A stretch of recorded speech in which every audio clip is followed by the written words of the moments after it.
Conclave des forces politiques et sociales sur l'avenir du Congo tenu du 14 au 15 octobre 2025. Déclaration finale. Les forces politiques et sociales de la République démocratique du Congo se sont réunies en conclave sous la présidence de son Excellence Joseph Kabila Kabange, président honoraire de la République démocratique du Congo, du 14 au 15 octobre 2025 dans la ville de Nairobi au Kenya. Elles ont procédé à l'analyse minutieuse de la situation générale du pays et évalué la nécessité de se rassembler pour conjuguer leurs efforts dans le cadre de la résolution de la crise multiforme qui secoue la République démocratique du Congo. Dans ce cadre, elles se sont penchées sur l'ordre du jour ci-après. 1. Analyse approfondie de la crise que traverse la République démocratique du Congo. 2. Définition de la réponse collective apportée à ce jour à la crise. 3. Voie de sortie de crise. S'agissant du premier point, les participants au conclave ont reconnu l'existence d'une crise profonde et multidimensionnelle. Crise politique et sécuritaire, crise économique, crise sociale, crise de dignité, crise de violence, crise de vision, crise nationale et régionale. Ainsi, sur le plan politique, la double crise de légitimité et de légalité qu'accusent les pouvoirs en place depuis plusieurs années et en particulier depuis les violations intentionnelles et successives de la Constitution et le reniement de l'accord global et inclusif par le pouvoir en place, lesquels avaient permis pourtant la réunification du pays, la réconciliation nationale et l'instauration d'un nouvel ordre politique, ont été à la base de la crise profonde que connaît le pays. Cette crise s'est aggravée par la guerre et la violence qui sévissent dans la partie est et ouest du pays, et plus particulièrement aussi avec la forfaiture électorale de 2023 qui a donné lieu à un rétrécissement de l'espace politique, à une marche rétrograde quant aux acquis démocratiques, ainsi qu'à la désarticulation des équilibres institutionnels et sécuritaires chèrement obtenus. En outre, la volonté du pouvoir d'engager la révision de la Constitution dans un tel contexte fragilise davantage la cohésion nationale, déjà mise à mal par l'absence d'une culture de dialogue et la prolifération d'antivaleurs telles que le tribalisme et l'antagonisme communautaire. Enfin, le refus du pouvoir de s'inscrire dans la dynamique de dialogue inclusif telle que proposée par la CENCO et les CC, soutenue par le peuple congolais et la communauté internationale, ne laisse pas d'ouverture à la résolution de la crise multiforme que connaît le pays. Sur le plan économique, la gouvernance publique enregistre des contre-performances qui éloignent le pays de toute perspective de progrès et de développement. Les participants ont de ces faits déploré l'instabilité du cadre macroéconomique alimenté par des politiques irrationnelles fondées essentiellement sur une propension à la prédation et à la corruption.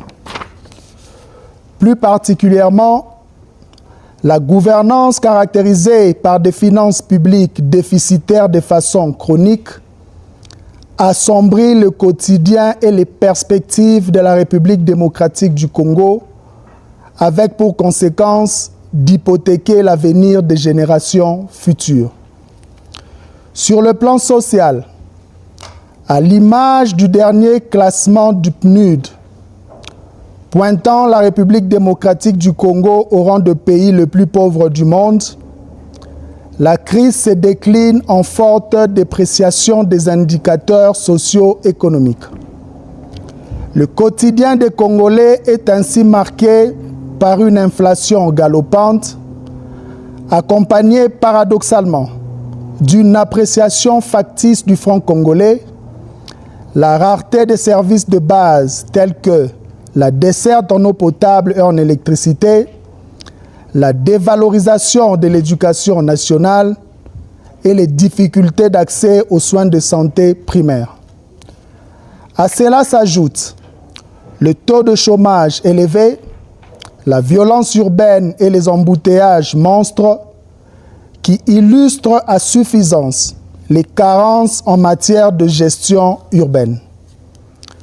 En définitive, les participants notent la détérioration de la situation générale du pays et l'incapacité de M. Félix Tshisekedi Tshilombo, nonobstant sa mainmise sur les leviers du pouvoir, à piloter une quelconque politique publique susceptible de répondre aux besoins pressants de notre population, au point que, dans l'imaginaire collectif, seule son incompétence et son irresponsabilité pourraient expliquer de manière singulière toutes les difficultés que traverse notre pays depuis son avènement en janvier 2019.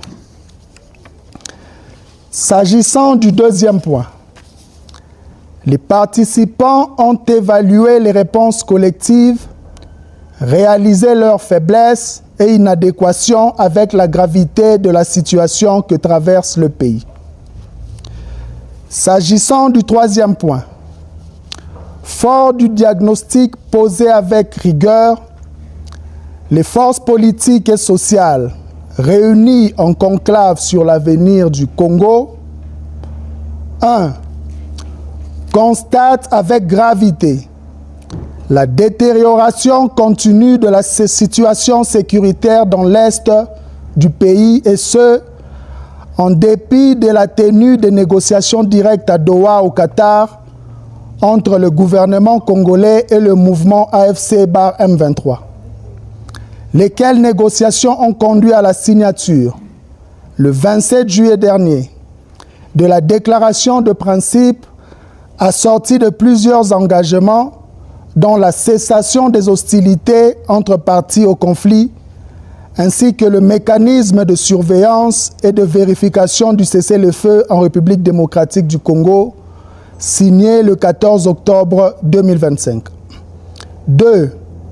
Dénonce avec fermeté la dégradation de la situation sécuritaire dans les provinces de l'Ituri et du Nord Kivu, sous administration militaire dans le cadre de l'état de siège. 3. Expriment leur solidarité et réaffirment leur proximité patriotique à l'endroit de tous les compatriotes victimes de violences de tous ordres dans la partie est de notre pays, dans le Kwango, dans le Kwilu, dans le Mai-Ndombe, ainsi que dans les centres urbains de Kinshasa et du Haut-Katanga. 4. Réitèrent leurs préoccupations quant au contexte politique du pays, marqué notamment par la réinstauration de la dictature, par l'union sacrée convertie en parti unique, le rétrécissement de l'espace démocratique, l'instrumentalisation à outrance de la justice à des fins de règlement des comptes politiques, la confiscation de moyens de l'État à des fins de propagande et de pérennisation d'un pouvoir illégitime, fondamentalement dressé contre le peuple. 5.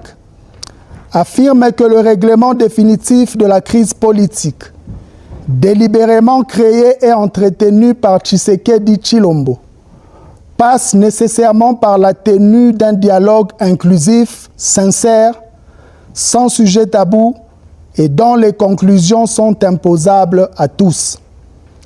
Elle récuse donc, de la manière la plus formelle, le monologue projeté par M. Tshisekedi Tshilombo et réaffirme en conséquence leur soutien au pacte social pour la paix et le bien vivre ensemble en République démocratique du Congo, initié par la mission conjointe ECC-5O.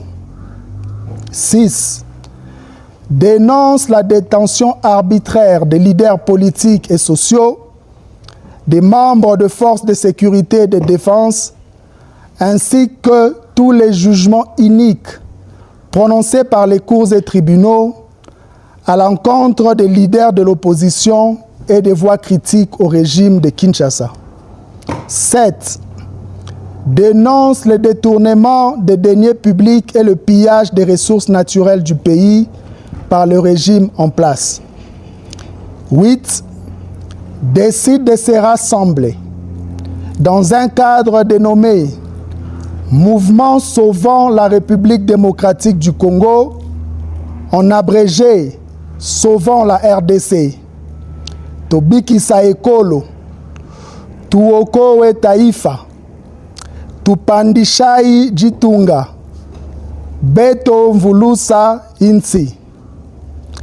De prendre contact avec tous les Congolais opposés à la dictature afin de mener à l'unisson des actions en vue de mettre fin à la tyrannie, de restaurer l'autorité de l'État, de rétablir la démocratie et de favoriser la réconciliation nationale. 9. Décide d'engager une grande offensive diplomatique afin d'éclairer les pays frères d'Afrique ainsi que les partenaires extérieurs sur la crise qui déchire notre pays, ses causes profondes et les voies pour y mettre fin de manière efficace et durable. 10.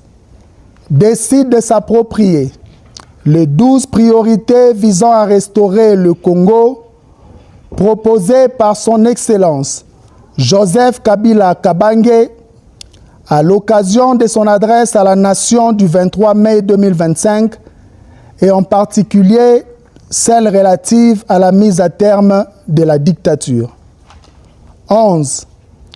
Lance un appel à toutes les forces politiques et sociales qui partagent la feuille de route et l'agenda ainsi défini à se joindre à la présente plateforme en vue de poursuivre ensemble la lutte contre la dictature et la promotion du mieux-être de population congolaise.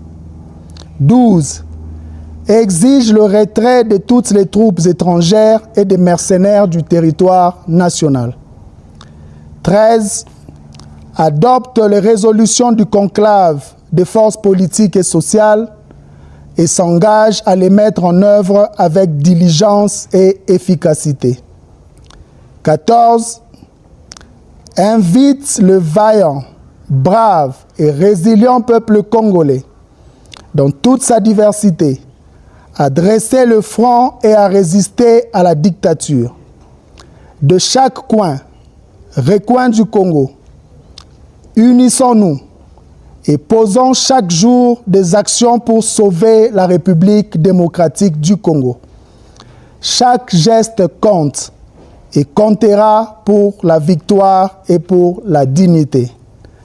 Fait à Nairobi,